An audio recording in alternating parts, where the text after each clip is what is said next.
नमस्कार, मी श्रद्धा पाटील आणि आज आपण मशीन लर्निंग मधील एका अत्यंत महत्त्वाच्या संकल्पनेमध्ये खोलवर जाणार आहोत. ती म्हणजे ट्रान्सफर लर्निंग. ट्रान्सफर लर्निंग ही कल्पना अगदी सोपी आहे. जेव्हा तुम्ही एखादा नवीन AI मॉडेल बनवता, तेव्हा तुम्हाला प्रत्येक वेळी शून्यातून सुरुवात करायची गरज नाही. हे अशा सारखे आहे, जो एका वर्गात वाचायला शिकतो आणि नंतर वाचनाच्या त्याच कौशल्याचा उपयोग इतिहास, विज्ञान आणि गणितात प्रभुत्व मिळवण्यासाठी करतो. मुख्य कौशल्य वाचन हे ट्रान्सफर होते. त्यामुळे खूप वेळ वाचतो आणि म्हणूनच आज अनेक आधुनिक AI ॲप्लिकेशन शक्य झाले आहेत. सर्वप्रथम आपण याची व्याख्या पाहूया. चला तर मग सुरुवात करूया. ट्रान्सफर लर्निंगची व्याख्या अशी आहे. ट्रान्सफर लर्निंग ही एक मशीन लर्निंग तंत्रज्ञान आहे, ज्यामध्ये मोठ्या आणि सामान्य कामावर प्रशिक्षण केलेले मॉडेल एका नवीन संबंधित कामासाठी स्वीकारला जातो. आपण त्याला नव्याने प्रशिक्षित करत नाही, तर त्याला पुन्हा वापरतो. मॉडेल आधीच उपयुक्त नमुने आणि वैशिष्ट्य, पॅटर्न्स, फीचर्स शिकलेले असते. या ज्ञानाचा उपयोग आपण नवीन काम अधिक जलद आणि कमी डेटासह हाताळण्यासाठी करू शकतो. अ, पारंपरिक मॉडेल प्रशिक्षणामध्ये मोठी आव्हाने आली आहेत. त्यासाठी मोठ्या डेटासेटची, जास्त वेळेची आणि प्रचंड कम्प्युटिंग पॉवरची गरज असते. ट्रान्सफर लर्निंग या समस्या कमी करते आणि ते कसे पाहूया. ते मोठ्या डेटासेटची गरज कमी करते, प्रशिक्षणाची वेळ आणि खर्च कमी करते. कमी साधनं असलेल्या वातावरणात ही कार्यक्षमता वाढवते, जलद प्रयोग आणि प्रोटोटायपिंग शक्य करते. थोडक्यात शून्यातून प्रशिक्षण म्हणजे जास्त डेटा, वेळ आणि कम्प्युटिंग. पण ट्रान्सफर लर्निंग म्हणजे जलद प्रशिक्षण, चांगली अचूकता आणि मर्यादित डेटावर काम करण्याची क्षमता.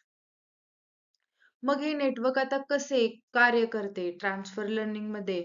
अ, पूर्वी निक्षित मॉडेल पूर्व निश्चित मॉडेलमधील ज्ञानाचा वापर नवीन कार्यासाठी करण्याची एक विशिष्ट प्रक्रिया असते. अ, विशिष्ट प्रक्रिया असते. आपण प्रीट्रेन मॉडेलने सुरुवात करतो. आपण त्यातील सुरुवातीचे काही लेयर्स, ज्यांनी जे एजेस, टेक्स्चर्स यांसारखे सिंपल फीचर्स शिकलेले असतात. या लेयर्सना ट्रान्सफर लेयर्स म्हणतात आणि त्यांचे वेट्स फ्रीज केलेले असतात. म्हणजे ते बदलत नाहीत. नंतर आपण आपल्या विशिष्ट कामासाठी नवीन लेयर्स जोडतो आणि शेवटी असतो ते फाईन ट्युनिंग. यामध्ये आपण नवीन लेयर्सला ट्रेन करतो आणि टार्गेट डेटा सेट वापरून जुन्या लेयर्स जुन्या लेयर्सच्या वेट्समध्ये थोडे चेंजेस करतो. अ,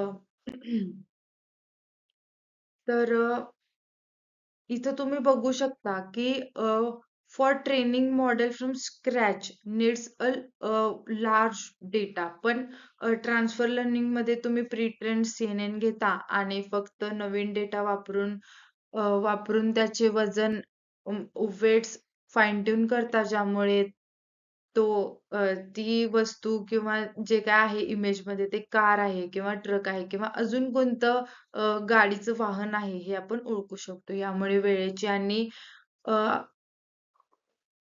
श्रमाची प्रचंड बचत होते आणि कार्यक्षमतेत वाढ होते. ट्रान्सफर लर्निंग एकच टेक्निक नाही आहे, तर त्याचे अनेक मुख्य प्रकार आहेत, जसे की inductive transfer learning, domain adaptation, unsupervised transfer learning आणि ट्रान्सडक्टिव्ह ट्रान्सफर लर्निंग. आता आपण बघूया ट्रॅडिशनल लर्निंग आणि ट्रान्सफर लर्निंग मध्ये काय डिफरन्स आहे. ट्रॅडिशनल लर्निंग मध्ये आपण मॉडेल स्क्रॅच पासून ट्रेन करतो, पण ट्रान्सफर लर्निंग मध्ये आपण डायरेक्ट प्रीट्रेन मॉडेल यूज करतो. ट्रॅडिशनल मध्ये जास्त डेटा लागतो, ट्रान्सफर मध्ये आपण स्मॉल डेटावर पण आपलं काम चालवू शकतो. ट्रेनिंग टाइम ट्रॅडिशनल मध्ये जास्त असतो, कम्प्युटेशन पॉवर जास्त लागते आपल्याला, त्यामुळे आपलं कॉस्ट पण वाढते.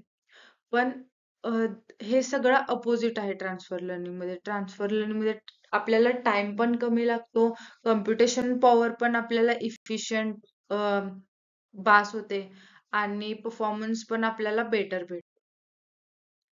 आता याचा वापर कुठे होतो ते पाहूया.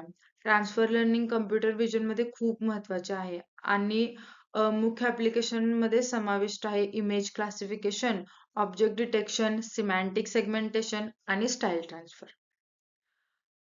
त्यामुळे लक्षात घे की ट्रान्सफर लर्निंग ही केवळ टाइम सेव्हिंग करणारं टेक्निक नाही आहे, तर ही एक असा दृष्टिकोन आहे की जो डीप लर्निंग टेक्निकला खऱ्या अर्थाने फास्ट करतो, ज्यामुळे प्रगत एआय मॉडेल विकसित करणे अधिक इझी आणि फास्ट झाले आहे. So that's it. Thank you.